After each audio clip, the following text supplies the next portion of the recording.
Welcome back to the lab. Nearly a week since the last update. Is that sounding freaky? Or you guys complaining about the left ear as being left behind? You should have stereo now. Let me know if you don't. Complain, it's all good. I won't care either way, but I've tried to fix it, so let us know. Welcome back to the lab. So what have we been up to? We've been destroying things. Old mate compression tester, RIP, is dead now. It's dead because we did something on the old March here. Little monster that everybody loves. So you would have seen the previous video, second time out. Is it second time? Yeah, second time out. Fourth day of use, actually. The second time out. The previous time was a 3-day thing, basically. So, just still running through some teething problems, I guess you call them. Well, not really problems, just things that you come across. We've stumbled across a few limits, oil pressure limits. Let's have a yarn about that.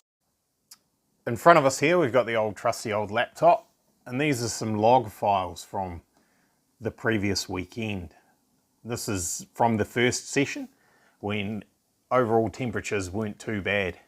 Now, I'm not going to get fancy and try and bring this all up on a proper link, but you can see this section here. These are the limits that have come up.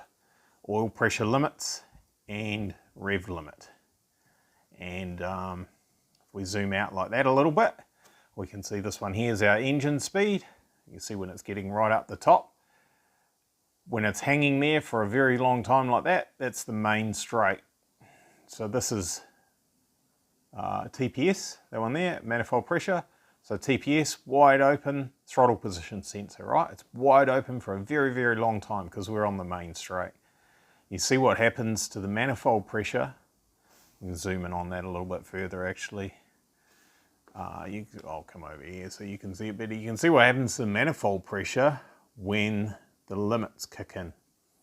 It obviously cuts fuel, so there's no combustion, so there's less heat and gas pressure, etc., driving the turbo, so the manifold pressure drops. Now, the interesting thing here is the yellow one, which is the oil pressure one. You'll notice that when the throttle's off and the manifold pressure is dropped, then we've hit an oil pressure limit, and it shouldn't do that, except it's doing that all the time, quite regularly.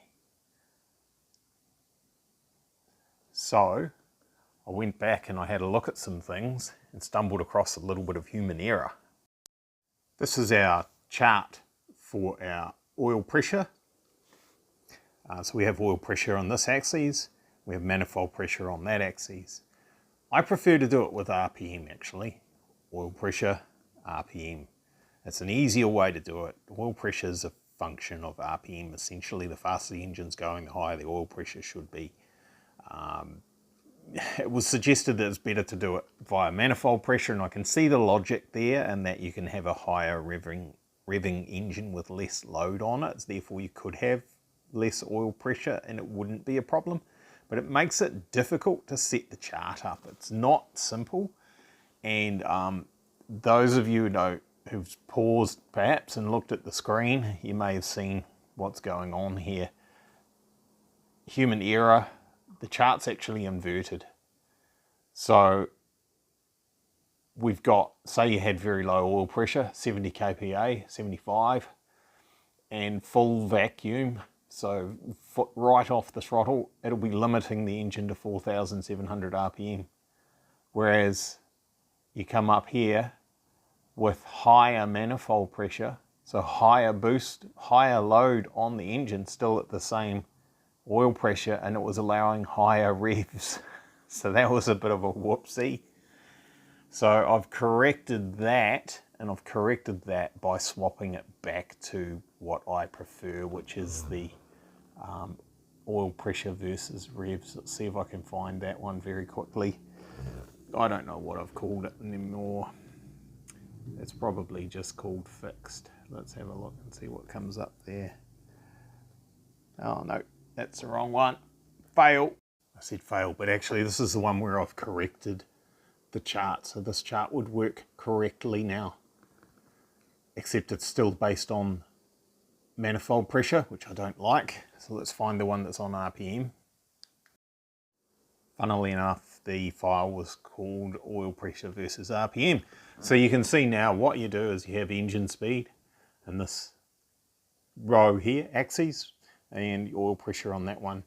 And then you can set up your limits basically so that 90 kPa, which is a little bit higher than what the other one went down to. We're going to run out of, let me move this across so we'll have a wider chart. That should show us the whole chart now. Oh, still didn't catch it all. Now we can see the whole thing. Right, so 90 kPa, you're never going to be able to do more than 2000 RPM. It's going to run normally at the bottom end, but when you try and go more than 2000, it's going to go, no, you don't have enough oil pressure for that, buddy. I'm sorry.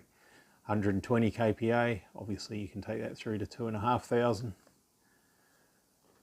180, it'll go to 4, etc, etc. By the time you get to 300, you should be able to rev it all the way to the maximum revs of the engine. 300 kPa, off the top of my head, is something like 43 psi or something. And the factory service manual says that anything over 2000 RPM should have 43 psi. So I've just decided that that's enough.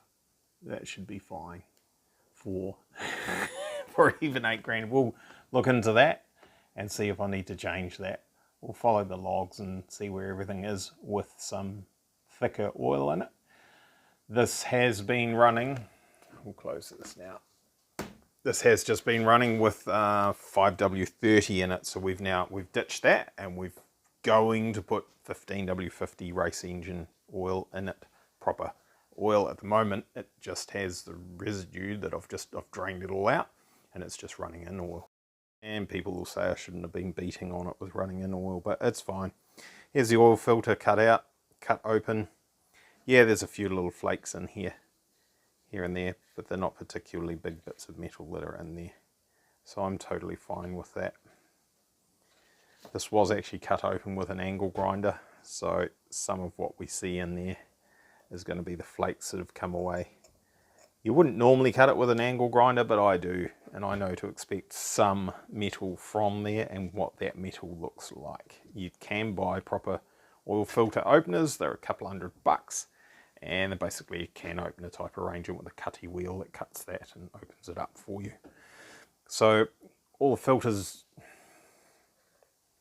taken apart and looked at, assessed. Am I happy with it? Yep, it's fine.